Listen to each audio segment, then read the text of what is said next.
Alright. Just got some little bit more stuff to do in Traverse Town. In fact, I believe I forgot to drop off my new postcards before I left. Oh no.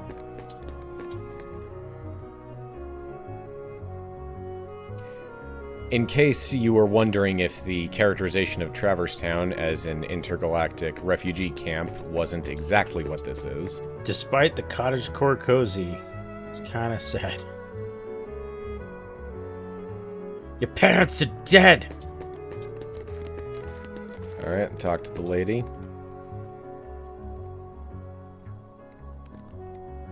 Oh, I'm trying to remember if I brought this up on a previous part, but I believe that one of the reasons why they had Final Fantasy characters in this was so that they didn't have to create so many NPCs for minor roles. Right. I might have already brought that up, but yeah. You did. Is she from something? No, she is not. She's an original character. I believe we're stopping by Olympus Coliseum for just a minute here. Let me guess. You got a Trinity you couldn't get before? I'm trying to remember what it is. Oh, wait. Actually, no. We are doing the Phil Cup. Because I remember that the Moogle said that there was a tournament going on. Well, you're either filling a cup or pouring a cup. Mm-hmm. But yeah, so that thing about the Final Fantasy characters might give us some insight as to why they were de-emphasized post-Kingdom Hearts 2. So that text right there, that explicitly looks like AI upscale. Like something about it looks really mushy. Well, it might have been from the PS3 HD version, because I'm pretty sure it would have been reverted by the mod that I'm using to prevent the Steam release AI upscale. It might not even just be that as much as it just is JPEG'd or whatever the heck. So this chest wasn't here before. Cannot open. No Alohomora to be had. So there are several abilities that you can safely remove when you're doing Olympus Coliseum stuff because enemies don't drop things. I really wish that this game had multiple, what is it called in Call of Duty? Loadouts. You know, if that makes sense. That would be helpful. Because there are times where moving certain accessories from Donald and Goofy to Sora, or vice versa, would be advantageous. But having to do it and then remembering what it was before is just too much of a pain.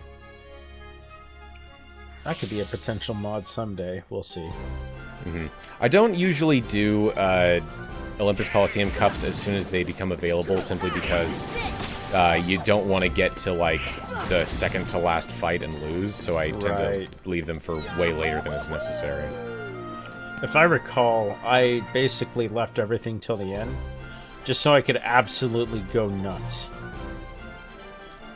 Yeah, and one thing that they... I'm just going to skip to the end, basically to the end here, so... One thing was that between every single round it does the whole, like, you know, stop, do a little animation, do the thing. They figured out that that was wasting a lot of time in testing players' patience, and in Kingdom Hearts 2 they improved it vastly. Oh hey, it's the original coloration for that guy. Yeah, this is more or less what he looked like. Yeah, that is interesting that they kept it to the old one here. Sans hands and feet. Although I could have sworn that the actual original one was a darker purple. So maybe this isn't the original one. To be fair, when you're fighting it, it's in a pretty dark location, so I wonder if the light... Yeah. So, if you don't mind me asking, when do you get Leaf Bracer in this playthrough? I'm trying to remember. It might be a little while. I don't think I get it. It still hasn't been that long since I got Cure. And I think I have Cure without Leaf Bracer for a while. I could estimate it. Let me look up the level up. There is no audience participation. Ooh, gravity. Yeah. Oh, that's another thing about Kingdom Hearts pre-3 was that there are times where we're meant to understand that there are, like, a crowd of people and spectators and whatnot, not just here in Olympus but in other places, but there's just no one there because they didn't have the resources to make a crowd. Like, it's crazy they didn't even attempt to fake anything.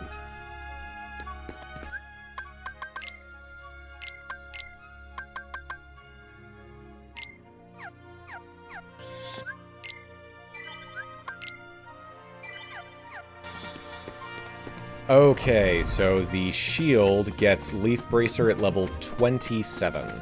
Okay, and what are we at? I don't recall. Well, I gotta say, if I ever play through the game again, I'm using that website.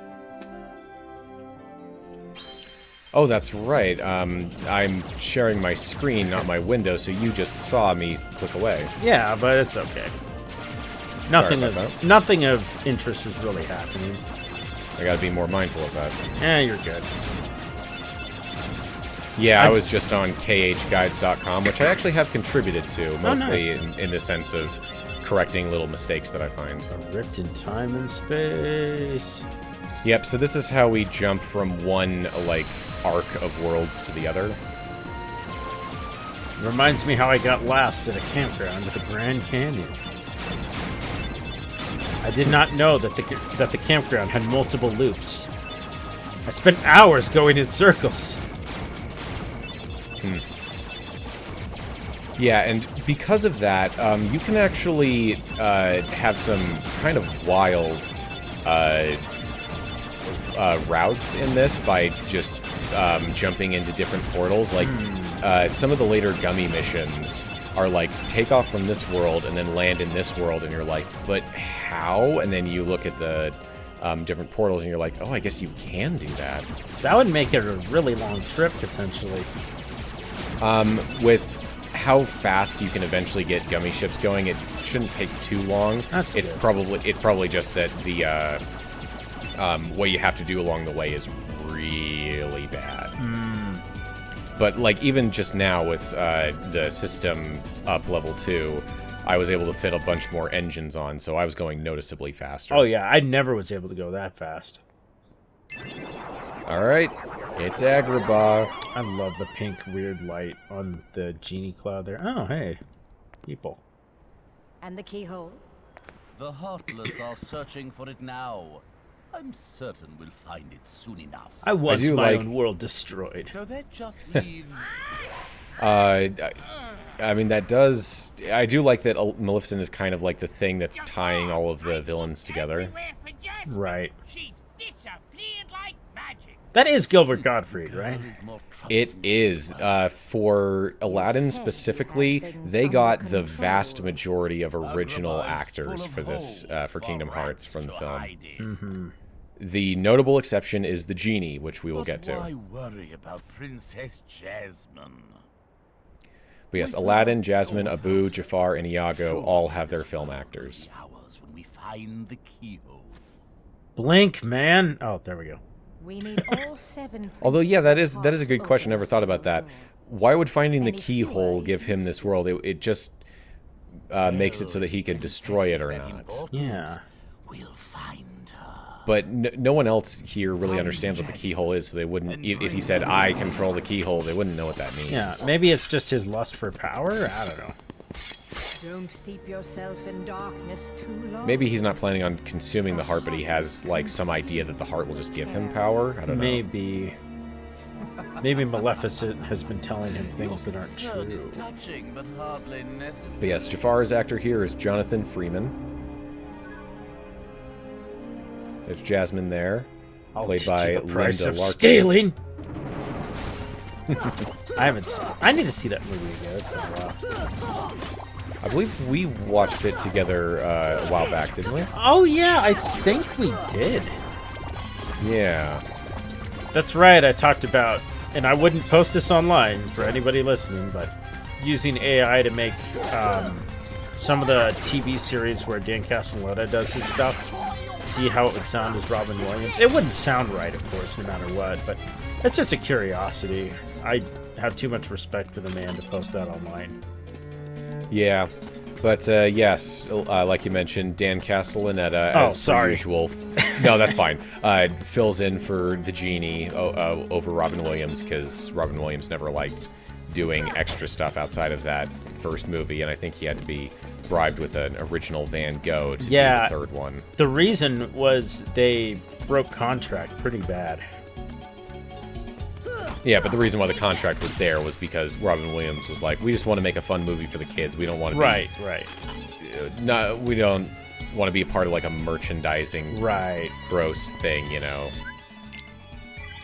Which is why he also stipulated that like the Genie can only take up so much of advertising. And boy, did they not follow that. Yeah. Oh, man. I'll always wonder, it would have been terrible no matter what, but that Aladdin live-action remake, I'll always wonder if Robin Williams was still alive. I mean, he might not even agree to do it. That's the thing.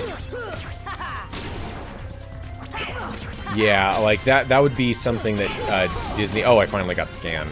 Nice. That would be something that Disney would very much want. It's like, you know, there are some people who are not jiving with the live-action remake. We would really like for it to be legitimized. Can you please put your stamp on this? And you just have to wonder, what is that man's price? Yeah, I just feel bad for Will Smith because I'm like, no matter what you do, you're not gonna come out of this favorably being compared to the OG. Like, yeah, I don't know. Like, that's the thing with all these movies. I almost feel bad for the actors because I'm like, they're getting a paycheck, but like, they're not the ones making this movie just rotten to the core from the start. I don't know. From the start, no, but like, it's funny, like, Snow White just okay, came yes, out that and one. That one I will say. The things she said was like, really? Come on. Rachel Zegler was not, like, if they just had a different actress that played nice, it's not like that movie would have been a success. It still would have been terrible, but she probably knocked off a couple of $1 million, like double-digit millions off of its box office. I mean, she could have at least been more graceful about respecting the source material. You know what? I'm pretty sure that she was either told or just overheard conversations behind closed doors within Disney where they were bashing it. And she just thought, she didn't realize that that was the quiet part, and you're not supposed to say that out loud. Yep, this is why you have a media, I think a media manager, somebody that, anyway. Where might I find this street rat? Yeah. And then they tried to get her to shut up, and she just wouldn't. Oh, no. Jasmine, allow me to find you more suitable company. But yeah, I think I said it before. Might have been hard to hear. Jasmine's voiced by Linda Larkin here. And so that's a reprisal? Yep, from the film. Yeah. Ah, the boy who holds the key. It's an odd title to give him, but okay. So this is our first Disney villain, well, except for maybe Hades, but this is the first one that not only knows about what's going on, 'cause Clayton didn't, but who announces to Sora, yeah, I know that about all this other world stuff. Yeah. So my history with this... Oh, sorry, go ahead. No, you go. Oh, just my history with this movie's interesting. Saw it in theaters. Got some of the fun merch, like this little what would you even call it? A little projection lamp that was like a Genie's lamp, and I liked it a lot as a kid. But we'll get to one thing I'll mention that I was terrified of when it happens. I think I can guess what it is. But Agrabah Aladdin has always been a favorite of Kingdom Hearts. It's one of the worlds that's recurred the most, simply because it fits very well. It was always kind of the adventurous one. I'm surprised to hear that. Because the impression I get in Kingdom Hearts 1 is I'd like to see how they fleshed it out, because it just feels like there's not that much to do. I mean, the bulk of it is in the Cave of Wonders, but... Yeah, like they revisit this one in 2, and obviously the ones where where it's basically just rehashing all the Kingdom Hearts 1 worlds, Chain of Memories, 358, well, less so for 358, but definitely for Recoded. Recurs. Breaking into a homeless guy's house. Wait, that doesn't make sense. He wouldn't be homeless. Look, I know that you're freaking out, Carpet, but can you just wait while I explore for a second? Oh, get it off me! The pain is indescribable! yet more instances of Sora not only unlocking things with the Keyblade, but unlocking them by sticking his key into the keyhole rather than firing a Keyblade, or key beam. A key blast, if you will. Yeah, because there's very few times where Sora uses the Keyblade directly as a key. He's either tapping chests to Alohomora them open, or he's firing a key beam at something. I think we're getting pretty close to coming upon... Ooh, gravity. Yep. So that is proportional to the size of the enemy, right? In terms of damage? It does it removes a portion, a percentage of their remaining health. Oh, okay. So single enemies with a large health pool, before you start damaging them, are going to take the biggest damage. Okay, so there's good strategy to have. That said, obviously against bosses, like it's not just going to take out like 30% of a boss's health. That would be a fun mod. And I do know that I have outright killed things by casting gravity on them before, which a simple percentage calculation wouldn't do, so I'm not entirely sure of all of it. Maybe it's like a minimum damage that it can do. So this area right here is not one that you can normally come to, that just out randomly in the desert. Right after this, as soon as you exit the streets of Agrabah, you'll just come straight to this area outside the Cave of Wonders. Ah, Omega, the desert. Counts every second. Okay, no, we're not doing that bit as much as... Oh, no, they're dead.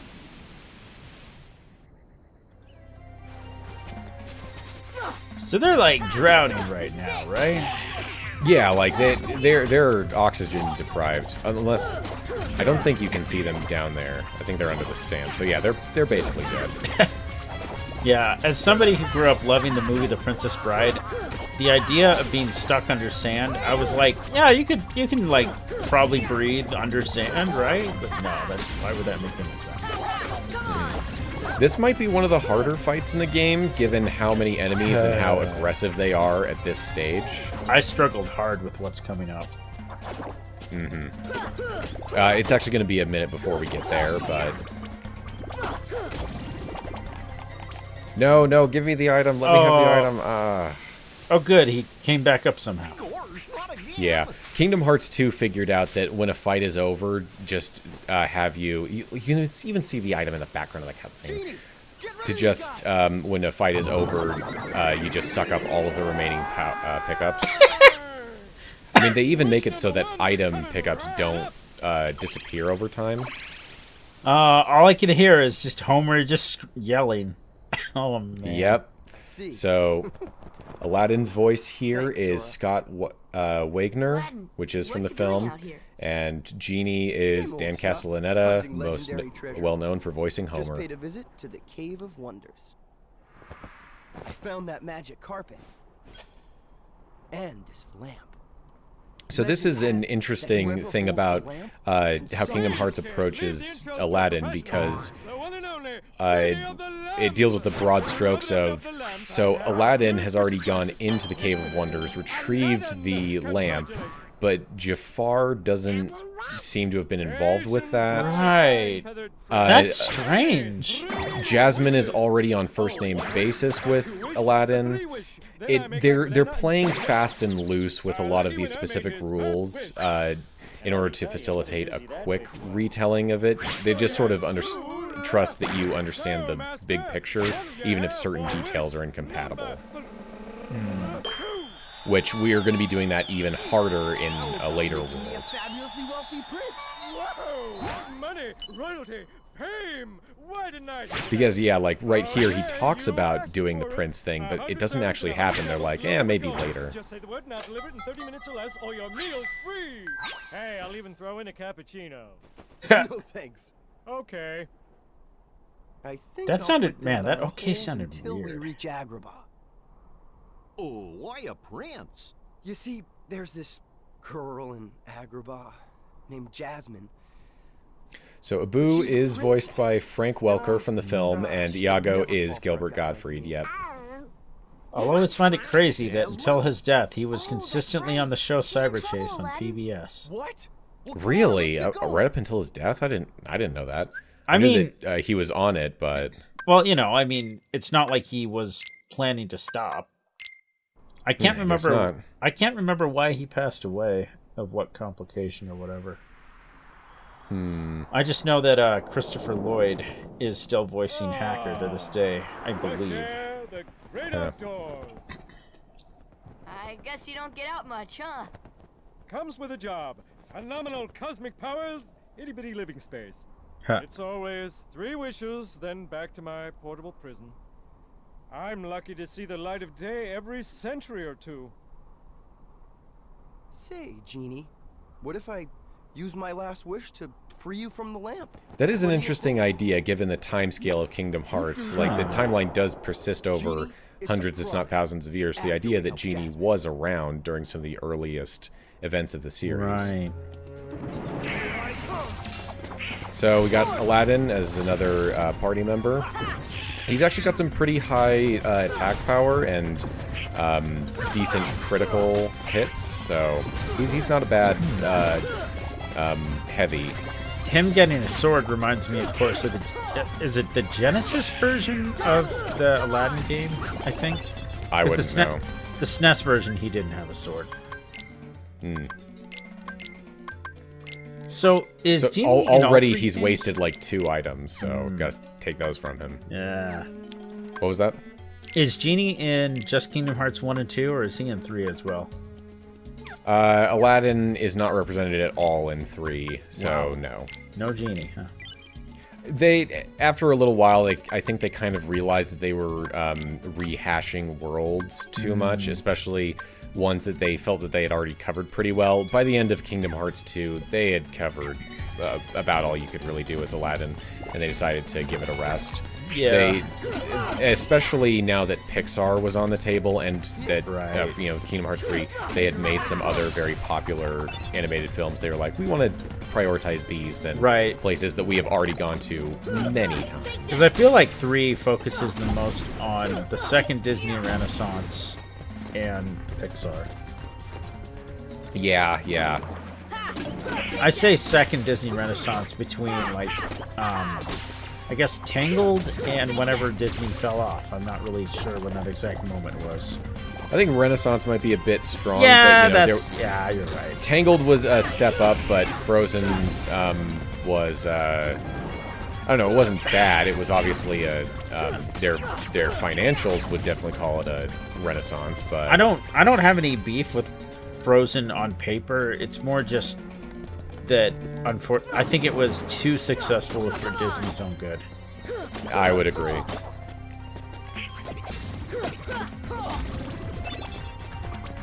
Well, since we're gonna die, I'm just gonna say it. I did not care for Frozen 2. Oh no. Oh, I didn't even see Frozen 2. It does some stuff that I'm just like, what? I think I heard that they said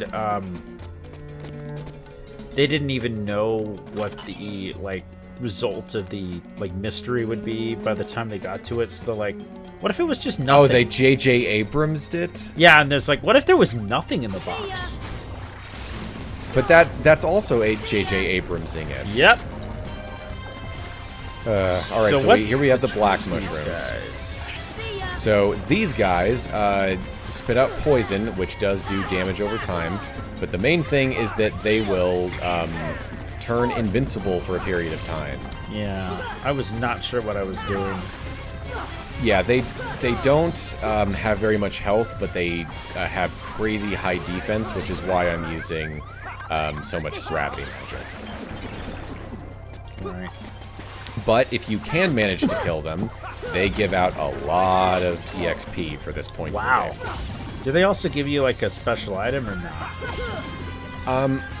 I'm trying to think what their random drop is. It might be something that's semi-rare, but not... that's... Yeah. Anyway, so right there is MP Siphon, which in the original game, that's MP Rage.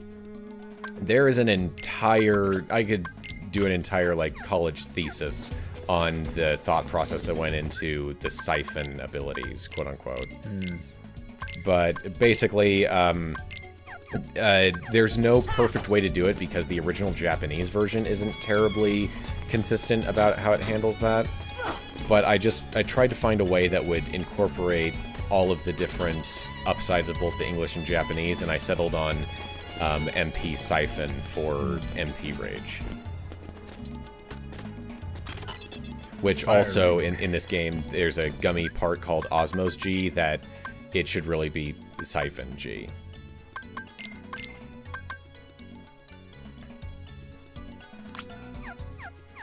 So that one reduces fire damage specifically. Yeah, there's always been like elemental resistances as a basic aspect of your stats in Kingdom Hearts. So like usually there's you can reduce fire damage, electric damage, ice damage, and dark damage. What's considered dark damage? Just like random darkness? I think usually that's like getting attacked by standard Shadow Heartless, like just being clawed at by them. Anything that's darkness aligned. Although honestly, that could also include any gravity-related stuff. Although I'm not sure if there's any of that in 1 that enemies can do against you. Genie, I wish for you to seal the keyhole. Yeah, I mean, you do have the wishes. And Aladdin does absolutely waste them in this. Yep. Well, at least he wastes, like, the second one.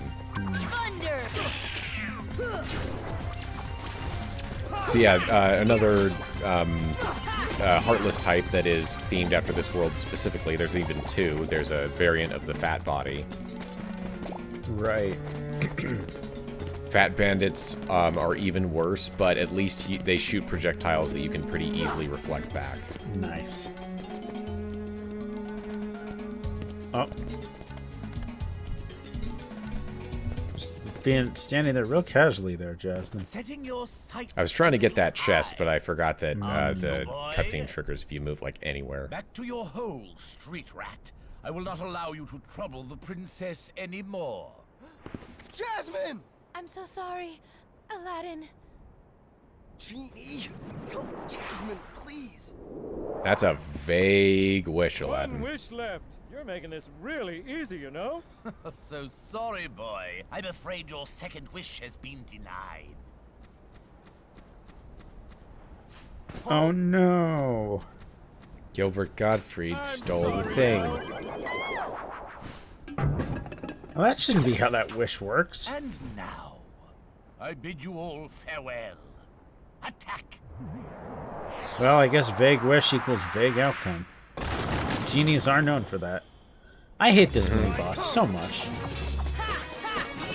Pot Centipede is not among my favorites, but I have had it before where it was like one of the easiest and I beat it incredibly fast. Yeah, I'm embarrassed to say I've died to this thing quite a few times. But it can also be a real jerk. But there is something interesting about this fight, namely that, yeah, it just sort of goes to different parts of this area. It crosses loading zones, proving that the loading zones seem to be there for gameplay purposes and not technical ones. Right. Although I bet this arena is a completely separate map that just is, you know, copy-paste stitched together with the other areas. It's possible, but this isn't the last time that they do this, where you can just explore all of Agrabah without loading zones. So, I forgot to point out, or rather, I'm curious, we haven't brought Simba out yet. No, we have not. I will do that eventually, but that's the thing about the summons. You forget about them, and you don't use them all that much for various reasons, not the least of which being... I use Tinkerbell so much. Oh yes, Tinkerbell's the big exception, but the main problem with the summons is that you can't skip the summon animations. Right. So it's usually like, do I really want to sit through all this crap for, you know, like... Wait, you an can't? effect that... Huh. No, you cannot. They didn't figure that out until 2. Oh, weird. I thought I remembered being able to skip them. That's weird. I guess Nope. not. I guess I just didn't use them that much. Yeah, and in some cases, the actual effect of that summon could last for even less time than that animation. Oh gosh. So right here, depending on what part of Agrabah you defeat the Pot's Centipede in, this cutscene right here will be different. It'll take place in a different that little makes area. Sense. I'm surprised they went to the trouble for that. Jasmine! Yeah, so this is in this little alcove here, but it would be in any of the other little areas we were in, depending on where we defeated it. So that is pretty high effort. Kudos.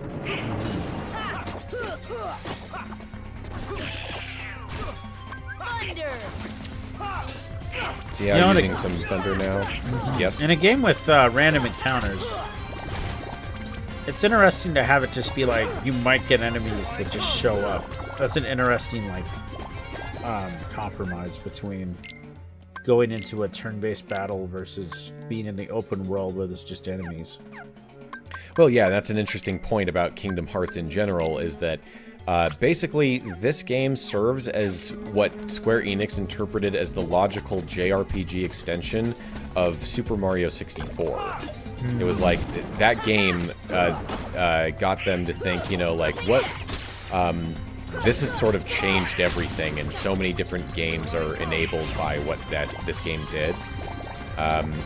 But they actually concluded that, you know, how would we make something that could rival that game, that could rival Mario? The only thing that could would be like Disney characters.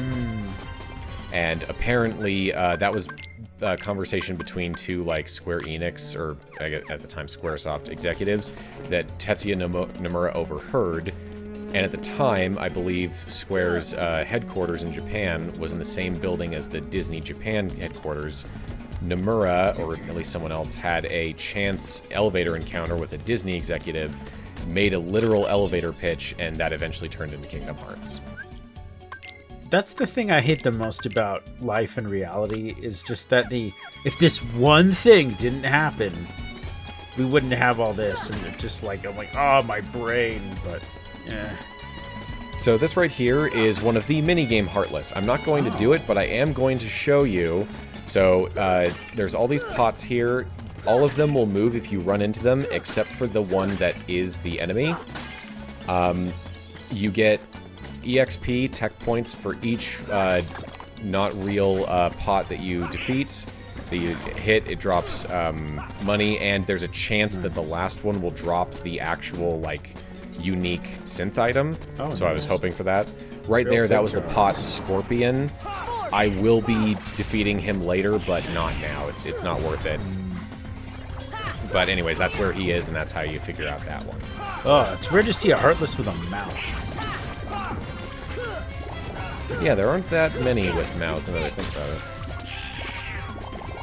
Like, you would imagine that it would be black on the inside, and not, like, fleshy pink. I don't like that. It probably makes it a little easier to see the mouth. Oh, I'm sure. I just don't like the implication. Yeah, right there, we skipped the desert in-between area and went straight here. And now we have one of my childhood fears. This is not my favorite boss. I find it very awkward. And it lasts way too long. I'll admit, I was scared of this fight when I played it as a kid. Well, I don't know about... probably way too old to be scared of it. But the point is, as a kid, the Cave of Wonders scared me really bad. I mean, it was like in the film. Was it like CGI or... I'm not even sure. I believe it was CGI in the movie. But yeah, the idea to get up on its head... You're supposed to do this, right? Yeah, you hit its eyes, and Right. that's how you defeat it. Oh, that's right. It would bury its face in the sand for no good reason. And it never stays still.